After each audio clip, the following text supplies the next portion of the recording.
I was shocked when I did the research on this, that loneliness and isolation among men, the lonely wolf, is a real problem. It's a growing epidemic. We are not focused in here on toxic masculinity. Right. We are focused in on what we are calling mindful masculinity. To stand strong when you need to stand strong, but understand lonely wolf will not serve you well. What we are trying to do through the conversation around mindful masculinity is to remove the shame. Remove the shame.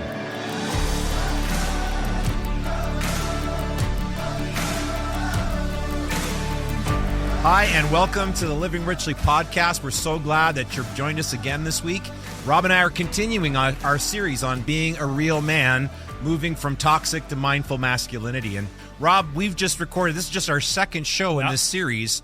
And after the first one, it was interesting. We got some really cool feedback, and we got some blowback. Why don't you talk to us about some of the feedback? Yeah, it really was. I mean, we thought, okay, this one's going to stir the pot a little bit, in both a good way and perhaps in a not so good way. And sure enough, we were right. We were able to get that. One of the things that we heard from one listener, and it was interesting to have, it was a wife who was responding, thinking about, how do I support my husband as he's trying to figure this out, and what role do I play in being able to encourage him and support him, and then being able to hear the guy's perspective as a female, her now being able to say, now I am able to look for this more and recognize when it's showing up in my workplace as a result of what we've been sharing. So that was great. That was positive. That's so cool. We had one follower on LinkedIn who wrote the following. This is a bit of the blowback, but this was great. We've invited people to the conversation. We said we're not coming to this subject matter as subject matter experts. We're coming here as two men on the journey, and we're trying to figure out what more mindful masculinity looks like, and we've invited people to join the conversation, which means there's going to be times people join that conversation we don't see eye to eye. And I think it's important that rather than just shut each other down immediately, that we listen to each other. But this is what he wrote. He wrote, I disagree. This was after the first show. I disagree with everything you guys are saying here. You're contributing to making men weak, feeding into the blurring of lines of gender. There's nothing wrong with saying man up. Men need to hear straight talk. He says, honestly, it was hard to get through that episode. He's referring to the last one we shot. Privilege is blinding, he says. Vulnerability is for women. This culture is soft, and it seems these ideologies have taken hold of you both with love from a toxic masculine, right? And you know what? We had a great back and forth. I engaged with him. Obviously, we don't embrace a lot of what he says here. I'm not of the same opinion. Some of the statements I find hard to even read on air, but that's his point of view. Our goal here, again, is to elevate the conversation about masculinity beyond the typical bro talk of booze, babes, business, and blood sports. We're trying to just say there's more for us to explore as men than those simple subjects. One of the things that I so appreciated about this gentleman who posted that, who shared that with you, was, and he says it in what you just quoted, is he found it difficult to get through the episode. That suggests he still listened to the whole episode. To the whole thing. Yeah. And that's a statement. You know what? We are in a culture today where in any topic, no matter what it is, you pick a side and then you defend your side, and you refuse to even engage or listen to the other side. And you and I made a commitment when we decided to dive into this topic was to have a conversation. And we've said that from the beginning. And I remember you reaching out to me before you responded back to this gentleman, and you even said, I want to be able to respond in such a way that it opens the door to a conversation. Your heart was so open to being able to, instead of just shutting it down, going, I disagree with you, and and deleting his post, block. Instead, you invited him in, and graciously he did. He responded back, and there was a few comments. Again, we can disagree on some of this without and still be able to have a conversation without becoming disagreeable, right? Like we can, right. And one of the other things that I love about, we talked about this in the last episode, and let's highlight it right now, is we are not focused in here on toxic masculinity. Right. Right. Right. We are focused in on what we are calling mindful masculinity, to be aware of how we show up as men, to be able to be open to different concepts and ideas. That's what we're talking about through this series. 100%. It's about, rather than just being like something that's not mindful, we might say it's on autopilot, right? And people do this in all aspects of life, but I think there's a lot of men where we've been influenced by the culture, we've been influenced by mindsets and archetypes. Some of them we're going to look at today. We're going to look at the lone wolf archetype today, and talk about both its a positive contribution to masculinity and its dark side. And actually, what I really appreciated about the exchange with this gentleman on LinkedIn is it helped me really get present to, we want to be careful as we have these conversations. It's so easy to just point the finger at the things that are wrong that we forget what's strong. And we want to build on what's strong, and we do want to expose some of the darker side of these mindsets and these ideologies around what it means to be a real man in today's culture that are actually really harming men and keeping them trapped. So I thank him for kind of rattling our cage a little bit. It helped us approach it and think about it in a whole different manner. It just, to open, I love what you said, we're not subject matter experts. Listen, hey, even Steve, our producer, suggested when we said we're doing a show on manhood, he was like, who are the guests you're going to have?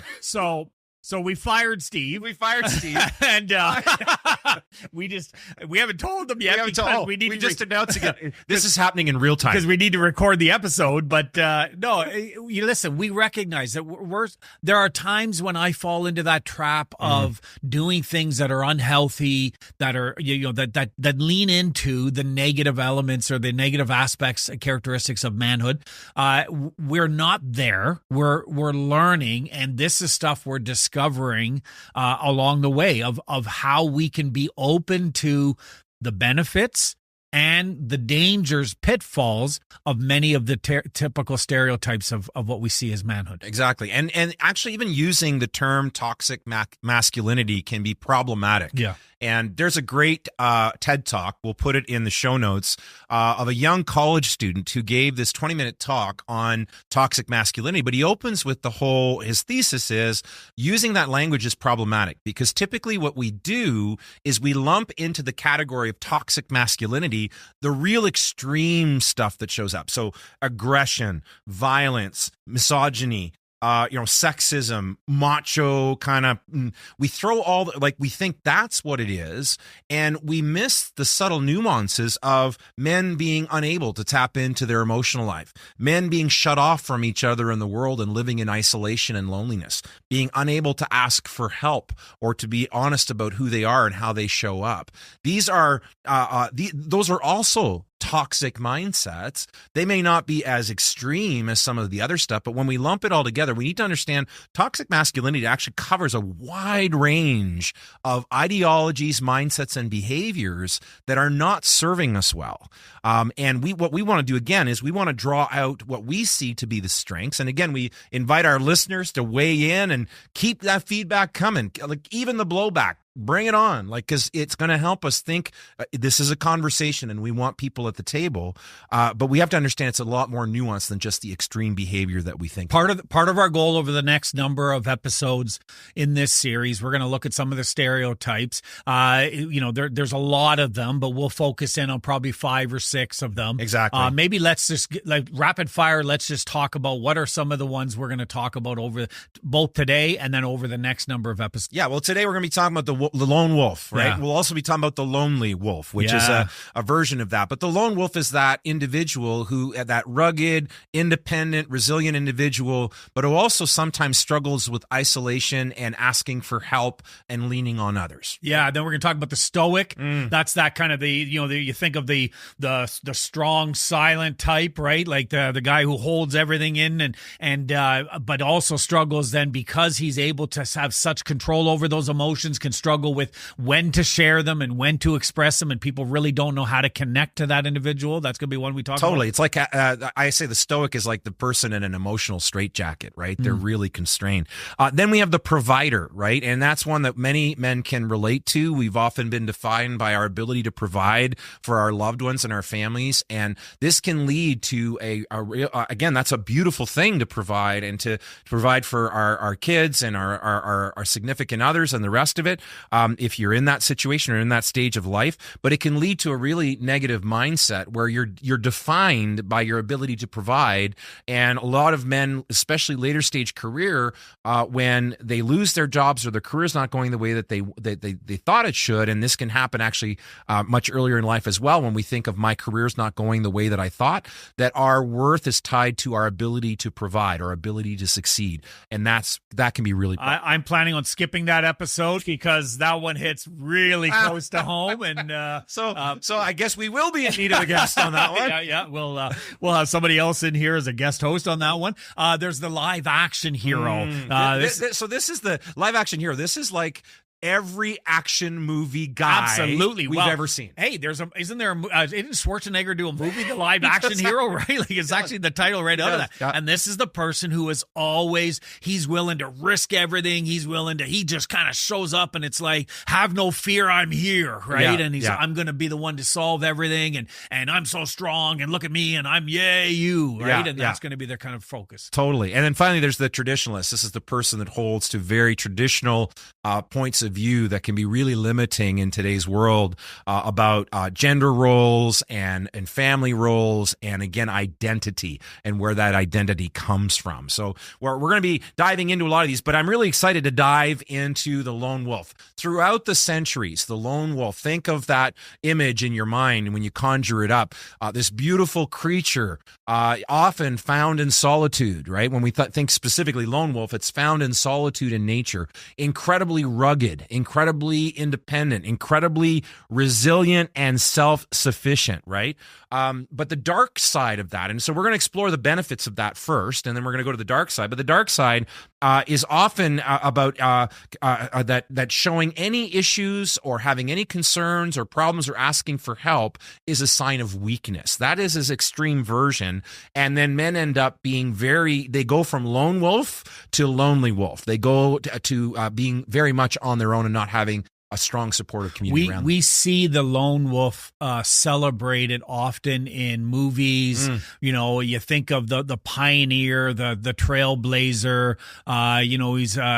You think some of the westerns. The lone wolf is the guy that, again, he's leading the way. You feel safe because he's around, but he's at a distance. He's at a sits by himself in the dark while everybody else is around the campfire, and he's owned just all on his own. Nobody really knows him. He's the sergeant or the captain in the army when they're pursuing, and again is sitting there carrying the burden. I carry the load of everybody on my shoulders. It's all me about this, and it's that kind of an idea of we celebrate it often in our media. Oh, totally, absolutely. Again, I think that's why it's been a symbol, even in religion, in different cultures. The wolf is celebrated as a sign again of this strength, rugged independence, and self-reliance, and that's where we'll start.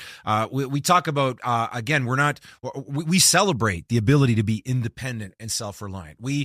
Someone who is able to have a strong sense of self, right? That they're able, regardless of their social circle, regardless of the expectations around them, to lead their own life, to be independent and able to function and follow their heart, follow their dreams without a ton of support. There are seasons in our lives, and we've talked about this so many times on the show, where you start making choices, you start making decisions, and you better be prepared to channel your lone wolf, because those decisions and choices you make may start making your social circles uncomfortable, right? What do we say? Not long ago, we talked about when you start breaking free from mediocrity, you're going to make people around you uncomfortable.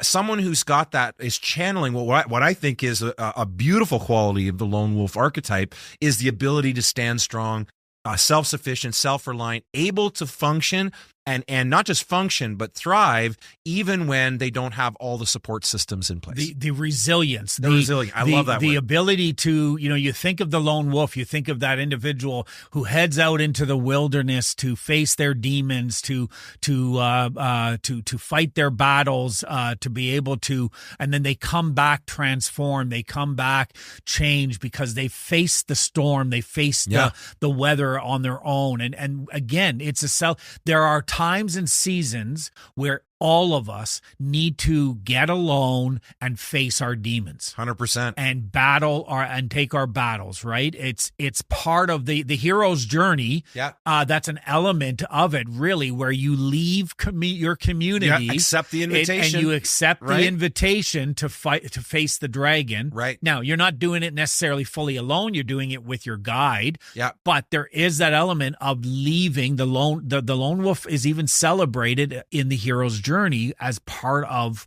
in a positive way, part of the necessary journey. That's right. Well, we talk about much of the work of being your best self and living an authentic life. That work is work only you can do for yourself, right?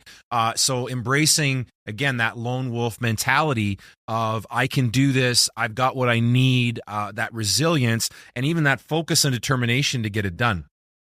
Along the way, again, the lone wolf taken to an extreme is problematic because even in nature, most wolves live in packs, right? Like the vast majority of the wolf population, they live in packs. A lone wolf is an actual thing where for different reasons, a wolf will split from its pack and may spend several months, even years sometimes on its own, and some never rejoin a pack. And the survival rate of those lone wolves is much lower than the survival rate of wolves that are doing community, right? They're doing this together. But it's so it's understanding that there are seasons.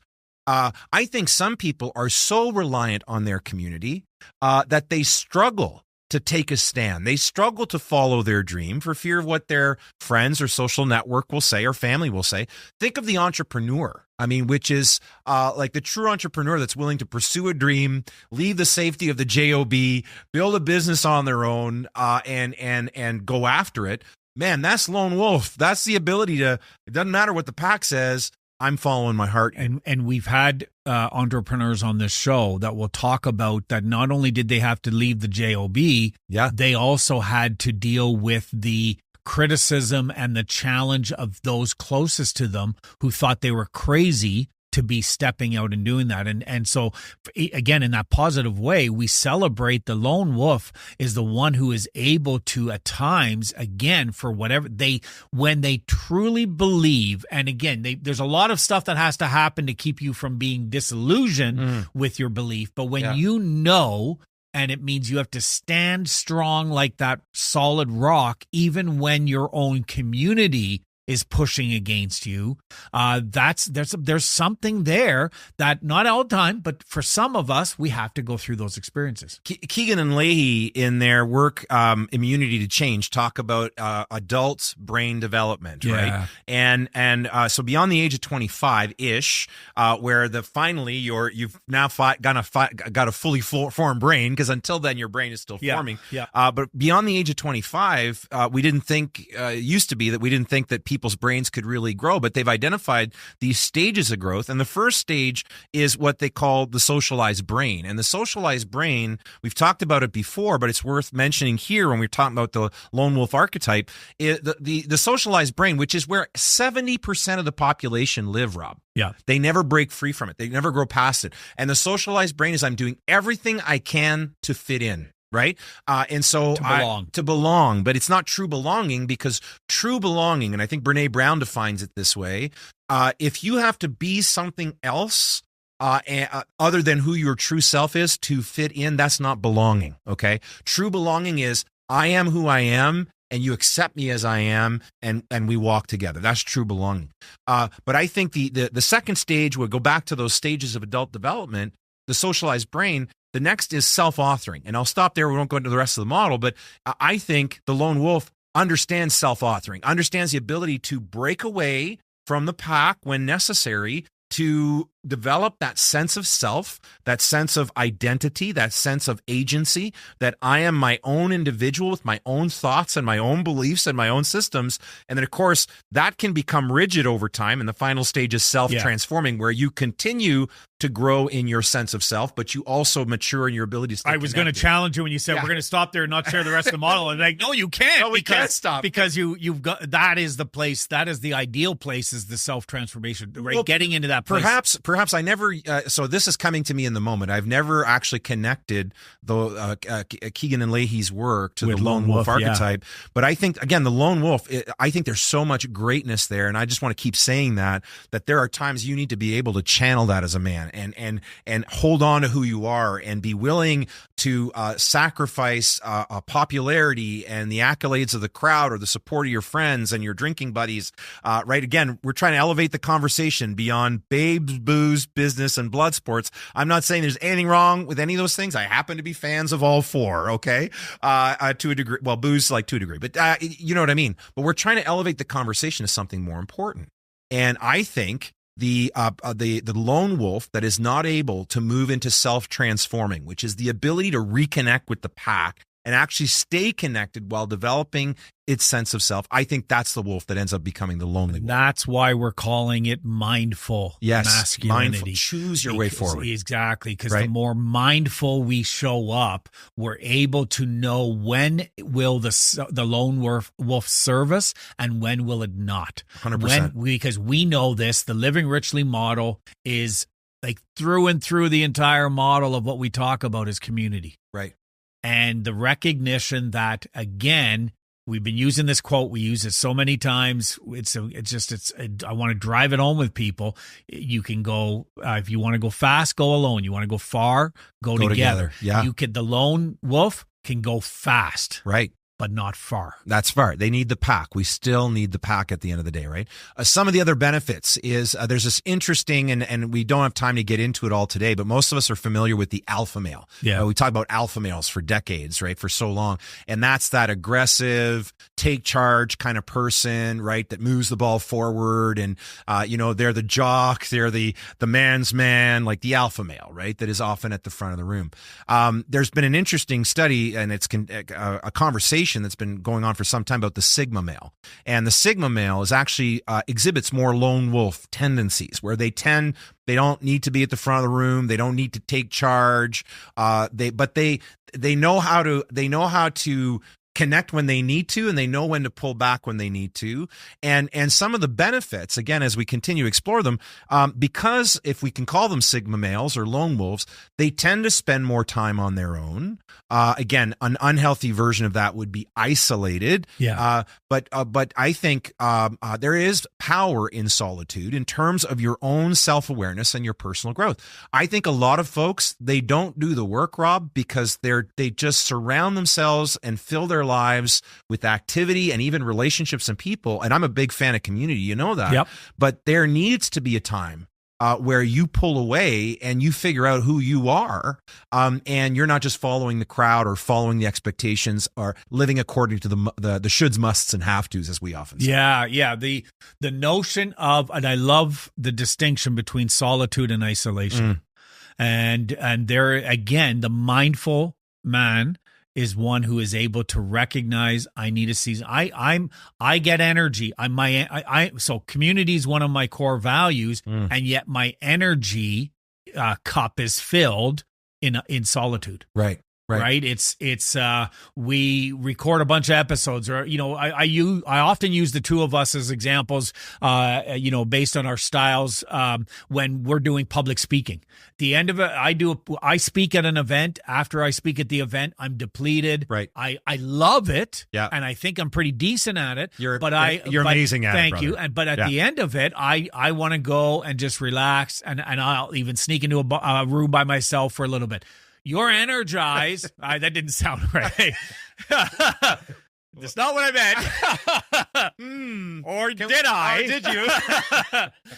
But I want that solitude. Yeah. You, at the end of I'm an event, energized, you're yeah. like, hey, I'm ready I to want run to around talk the to block. everybody. Yeah. Like, let's go, right? And then so it's again, recognizing, but isolation is I'm avoiding people Right. because I don't want to deal with the mindful part of, I don't want to work through things that I know I need to work through. Right. And often that isolation is not, it doesn't just happen overnight. It grows through, again, the darker side of, it's interesting. We do a lot of personality work and behavioral preference work in the work that we do with our clients. And we often talk about different personality types and how each of those types has superpowers, and they have gaps, right? Each style has it. So there's wonderful genius that each style brings into the world. And then there are some blind spots that they need to be mindful of. But what's interesting is when you study that in our work, we've discovered that often the greatest blind spots are where the person gets themselves in the most trouble is the overuse of their superpower, not properly sort of, shored up by other things, right? And so it's the same here. Lone wolf is a wonderful gift, and I think it's something, we've said it already, but you need to get comfortable with your lone wolf because you're going to need that archetype at several types throughout your journey where even whether you're religious or not, the Jewish story of Jesus, right, in the New Testament, before he launched, he's 30 years a carpenter, and before he launches into his 3-year career that would end terribly, right, and quite poorly, he went into, like the story says, he went into the desert for what? For 40 days by himself to be tempted by the devil. That's the story. Well, he was channeling, in the story, he's channeling his lone wolf to say, I can stand on my own in this moment. There's a lot of folks that struggle to stand on their own. But the lonely wolf comes out of a lifetime of decision after decision after decision of not relying on other people, not asking for help, not revealing weakness, of thinking you've got to have it all together. And so over time, you just become more and more isolated. And that lonely wolf is controlled by scripts, right, or beliefs. Yeah, 100%. Right. And that's what keeps them from being able to engage, is because they have beliefs around that. And maybe I'd love to talk about what are some of those beliefs that the lone wolf or the lonely wolf perhaps holds on to, and then what are some maybe counter beliefs, right? Different ways to say that. So. Well, I think one of the first ones for sure is that independence is everything. Right. And that needing others is a weakness. That to me is a falsehood. Right. Independence is important. It's critical because, again, if you're not able to stand on your own, you will follow the crowd. If you can't get clear on who you are and what you stand for, you're going to live somebody else's story. You've got to have independence, but independence within community is what we're talking about here. Yeah, another one is that emotional vulnerability is a sign of weakness, right? And that goes to even don't let them see you cry, right? Right, and or how many times when you're engaged in having a powerful conversation where somebody does, now this is true, I think even with women, but certainly with men, and you're having a powerful conversation, they start to get teary or they apologize for it, right? Right. But I think, go back to the comment that we did receive from that gentleman. That was one of the powerful statements that he said, which is a belief that the lonely wolf would hold, which is that vulnerability is for women. Yeah. And the counter to that is emotional vulnerability. When we get truly in tune and connected to our emotions and are able to be open and share those, there's freedom that comes from that. Huge. There is it's like your world goes from black and white to color. It's men who struggle, and we're going to talk about this a lot more when we deal with the Stoic, because the Stoic is all about wearing that emotional straitjacket. And again, there's great strength in channeling the Stoic in emotionally charged situations. The Stoic can keep their cool, and lead in a way that's more calm, cool, and collected. But often it leads to this emotional shutdown. And it's like part of your gear as a man isn't working.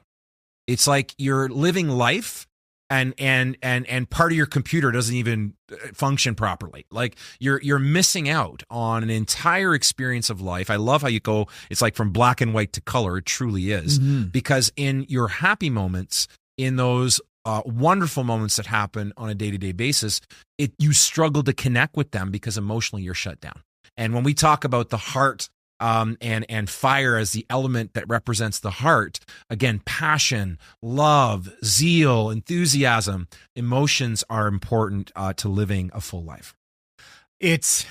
There's so much more we could go into on that. We'll save that, but we're going to save it for the story. I think another one is just that, asking for help is a sign of weakness or a sign of failure. That I need to have my shit together. I need to know my shit, and we see it because we work with so many leaders. And the reality is that certainly right now there seems to be more male leaders than women leaders that are at least in employed roles. And we see it oftentimes. Yeah, actually, I read something recently that the women leaders were gaining ground, which was a great sign. Yeah, but that started to reverse a little bit again. And that recent numbers are showing that they've lost some ground. But in our experience, even in having conversations, what I have found with my coaching clients is the women leaders that I coach are more likely to say to me or admit when they don't understand something or when they're asking for clarity around something, where the men will go, oh yeah, that's right, and I'll go, and it's only if I probe a bit more that they'll go, well, actually, maybe could you explain that a bit? I'm not too clear, but they're afraid to even admit that they're not quite comprehending what I might be communicating to them in that moment. Yeah, 100%. And so some men struggle, like we talk about, men won't even ask for directions, right? Why? Because I got to figure this out on my own, and they'd rather drive around for an hour or 2 hours before they'd pull over at a gas station. I'm just sightseeing. Or just sightseeing. Thankfully, now we have Google, so we don't have maps, Apple Maps, so we don't need to ask for directions. It's right there at our fingertips. But the problem is, again, when we feel we need to handle problems on our own, and that seeking help is a sign of weakness, it really actually sets us back. And I know for me, I can go back. I was thinking about this because it's great that we're talking about these, but I'm like, where does this show up for me, and how does this impact me? And I have a pattern pretty much from a young age of that asking for help in the right context was kind of normal for me. I think I have sought that along with community, true community, for most of my, especially into my teens, early adulthood. And then because of my experience like yours in the church world, where there was so much pressure, I did reach out for help and look for that support. And I sought it from my dad, and I saw it from other male figures, specifically, and female figures in my life. But most of the time experienced a lot of disappointment there. I still remember, times where I asked my dad a couple times. It took a lot of courage for me to share. And most of our listeners couldn't understand or relate to this, perhaps, because unless you were raised in a super religious environment. But one quick story, like I was a teenage boy. This is back in I forget now. I'd have to do the math. But do you remember those big satellite dishes? Back when things were black and white. Do you remember those big satellite dishes that we used to install in our backyards to get all these channels? And we lived in the country. We were one of the first to get one. And of course, that meant that that was like the internet of that time. Yeah. It meant that here I am, 13, 14-year-old boy, hormones boobies. Raging. Exactly, right? There was porn, there was all this stuff available.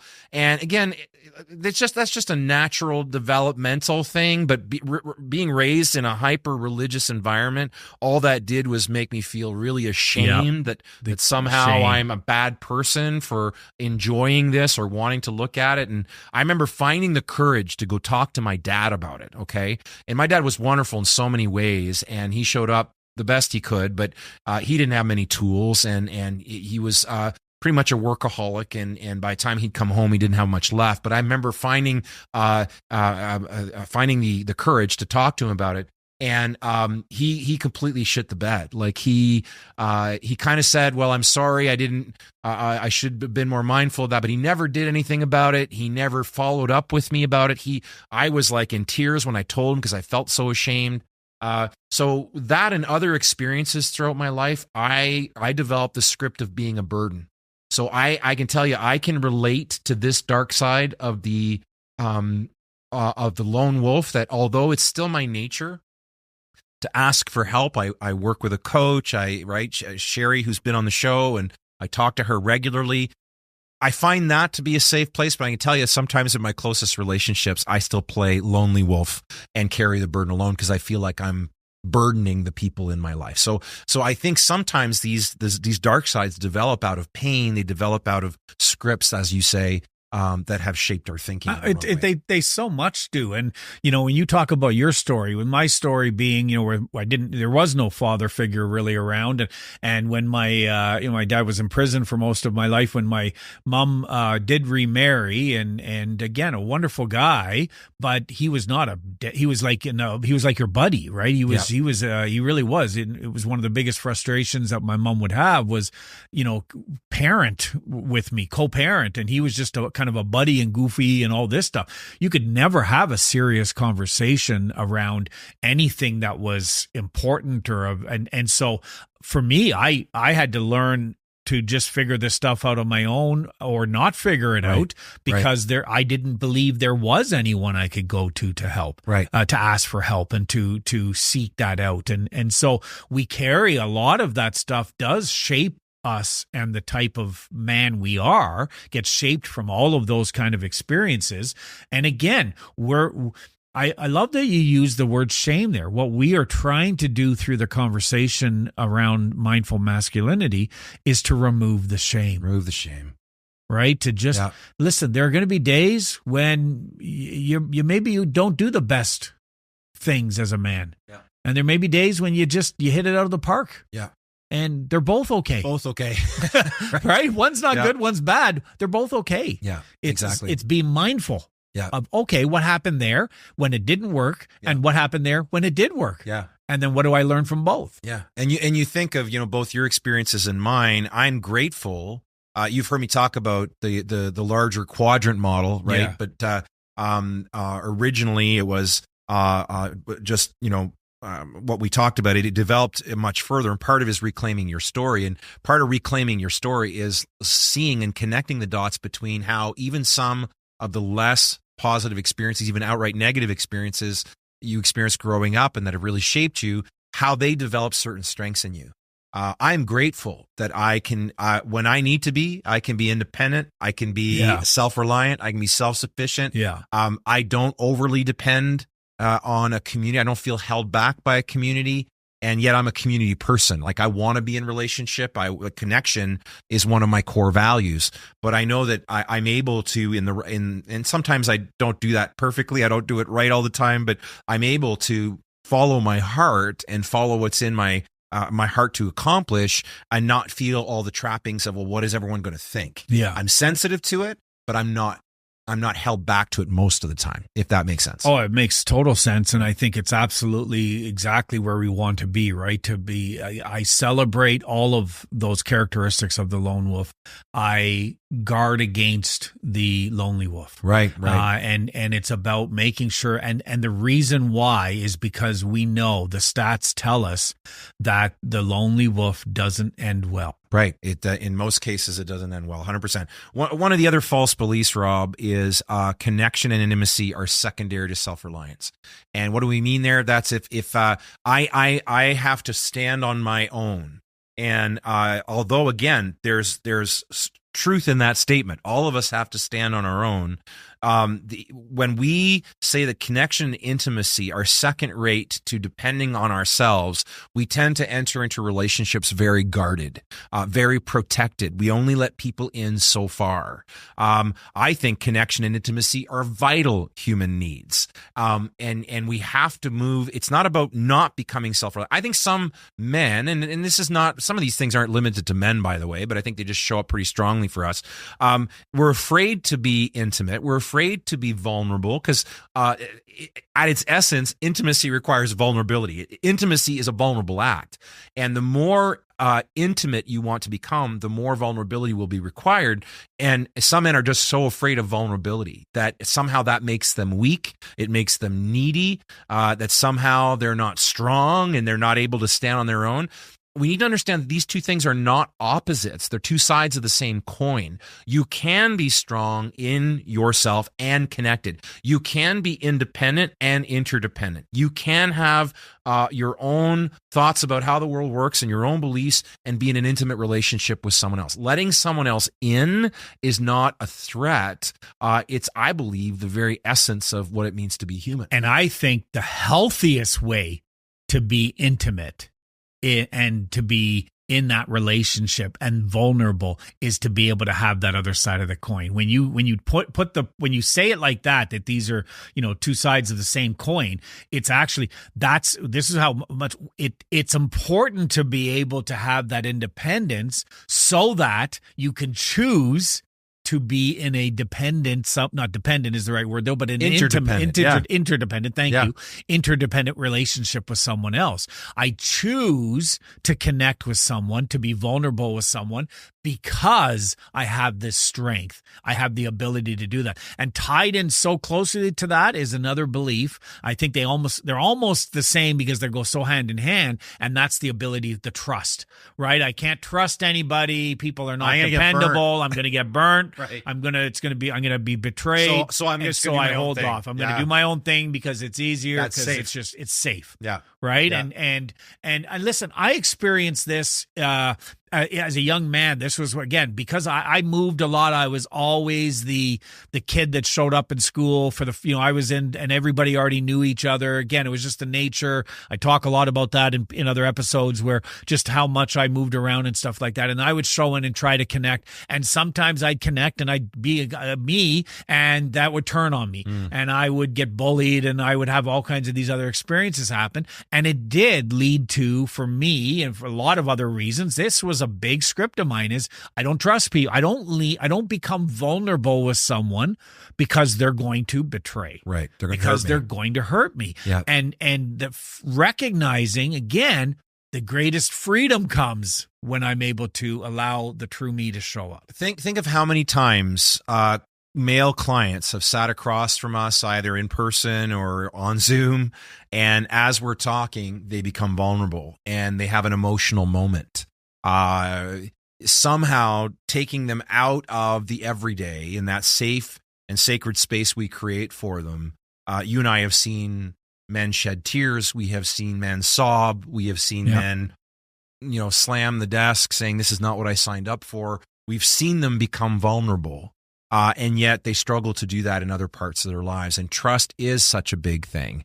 And the reality is that we will trust people, and people will let us down. That's part of the human experience, but it's not a reason to shut people out and become, again, that lonely wolf. And let's talk about, let's dive into the danger of isolation here for a moment. We've talked about some of the benefit, like the amazing benefits that the lone wolf archetype teaches us and espouses, and some of the beliefs and counter beliefs. But we've already mentioned lone wolves in nature don't last as long typically. A recent study pointed out that people who are socially isolated have a 32% higher chance of dying early compared to people who don't experience isolation, with older men facing a significant friendship deficit. I was shocked when I did the research on this, that loneliness and isolation among men, the lonely wolf, is a real problem. It's a growing epidemic. Yeah. And what happens for so many men is, because their male relationships are, they're surface level at best, right? Yep. They're tied to, these are my hockey buddies, or these are my golf buddies, or these are my drinking buddies, booze. Drinking buddies, or I go riding with these guys, or I work out, or their colleagues in business, colleagues in business, entrepreneur, all wonderful things, but it never gets deeper than that. It never gets truly that connection. They don't have those same relationships. And again, I'm sure it's true of women. There is an element where you do see it, where women can have their girlfriends who they so connect to, and they talk about anything. And, we've heard Kate and Wendy talk about, some of the conversations that their packs will have together and everything like this. And most guys would never have those conversations around feelings and emotions. And now I have some people like that in my life. You're one of them. And to have people like that I'm able to just engage with and have those conversations, again, it's such a freeing. I know I keep using the word, but it takes that burden off of you. Most don't have it. And so at best, they have a relationship with one person that's their significant other. Yeah. And even then, they're probably not all that great at being vulnerable with them, but they have that. And inevitably, when that ends, and it oftentimes does, or even if it doesn't, it breaks down because there hasn't been that vulnerability. Now that guy is completely on an island by themselves. They have no one. They track the study of, young men who may grow up and through high school, university, they have their group of friends, but then inevitably people start hitching up and having kids and careers and moving away, and the access to that friend group begins to dissipate, usually, unless you're very deliberate about it. Some are fortunate that doesn't happen, but it certainly wasn't the case for me. I never actually had a very large friend circle, so I am very familiar with lonely wolf. I've lived as a lonely wolf probably for 53 years of my life, and that's with great people in my life. I'm not alone, but I feel loneliness on a regular basis. That's tied to a bunch of different things. One, my upbringing, growing up very different than the average person, right? I didn't do the party circuit. I didn't do high school. I didn't do normal college, university. You and I both, right? A number of times somebody would name a band or, I remember when this song came out or when this happened. I was like, I don't have the social reference, right? Yeah. Where you're standing in a crowd, even to this day, you're standing in a crowd and you're getting to know people and they're talking about things, and you're like, internally, I'm fighting this. You're a freak, Deschamps. You're a freak, and I continue. I mean, I've made a lot of progress on that. So I'm not alone all the time, but I feel loneliness pretty regularly, and I'm still working on that. It's something I'm definitely working on. But the to your point, as young men grow up and their social circle starts to fall apart in many cases or dissipate, they tend to over rely on their significant other for all of their social needs. And then again, if the marriage falls apart, the relationship doesn't last, they're left feeling alone. That's why that beyond the age of 55, the suicide rates among men are frightening. Men are not as likely to admit that they're feeling lonely and are certainly not likely to ask for help. And so in the U.S., 4 out of 4, some of the research I saw, and happy to have my opinion changed if someone knows if I'm quoting wrong numbers here, but from what I saw, suicide rates, 4 out of 5 suicides among men in the not just among men, 4 out of 5 suicides in total in the U.S. are men, 3 out of 4 in Canada, and this just gets really the scale just goes like bonkers after the age of 55 because men tend to have less of a social network, right? But again, channeling, like, we can change that, and the idea is we need to change that, and encourage men that there are communities out there where you can find support. And I think even this show, even starting this series of shows, is really designed to do just that, is to start that conversation. If you're watching this show and you struggle with loneliness, I get you, I feel you. Come to the table. Let's talk. There are ways to turn that around. Let me give you a couple of examples. And I've got, I was chatting with one guy, and I'm not in his community. He's an acquaintance, somebody that I know, but we were talking about the importance of connections and having conversations with other men and the value in that. And he was talking about how a group of his neighbors, guys, they just would start to, every Wednesday night, they would gather in one of the driveways, and they would light up cigars or, have some whiskey or something like this, and they would just shoot the shit. Yeah. And he said how it began as very superficial, social.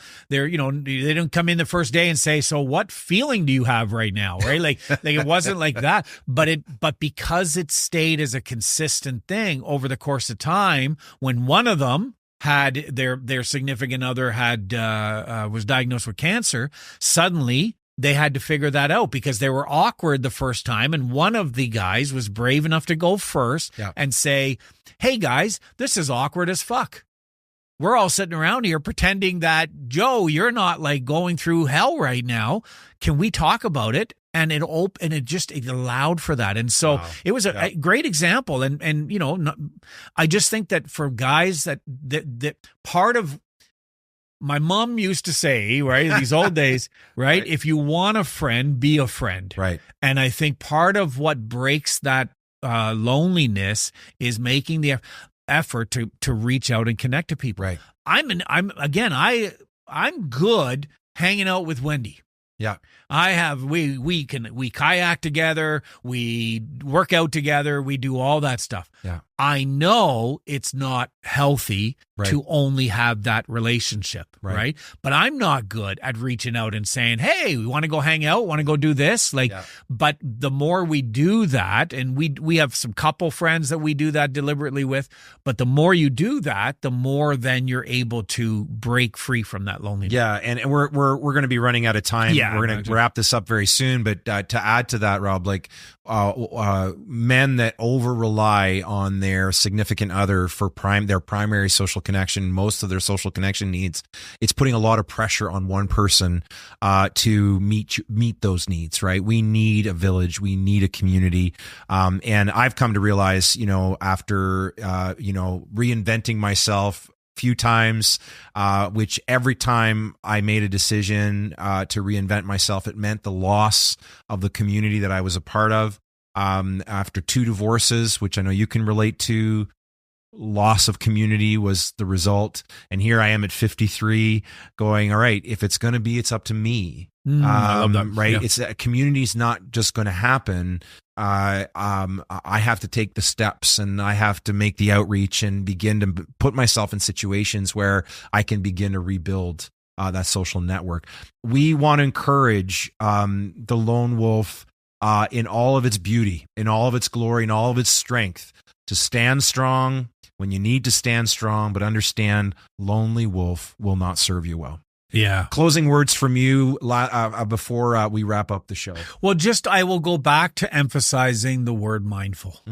And what I want to encourage our listeners to is, as we have these conversations and, you know, we're going to look at all these different stereotypes, is in every one of them, be mindful of the value of the stereotype. It's a stereotype for a reason. Yep. Be mindful of the value of it. Be wary, be mindful of the damage it can cause, and find that common ground. Find that place where you can say, I can embrace this when needed. Yeah. I can also recognize when it's not serving me well. Yeah, love that. Love that. Folks, we're so glad that you've joined us today for our second in our series on being a real man. There'll be other shows to follow. Thanks for tuning in today. As always, we encourage you to like, share, and subscribe. Let's get the word out. I think this message needs to be heard. And we're super excited about next week. On next week's show, the 15-day Light Vision Challenge is launching, and we're devoting an entire show to talk to you about that, but you're not going to want to miss that episode, and you're going to want to make sure you're connected to us on social so you can be part of this exciting experience. Again, we're so grateful for your ongoing support. The show continues to grow in popularity, and we are just humbled that you keep tuning in every week, and we look forward to the conversation next week. And until then, keep living your best life.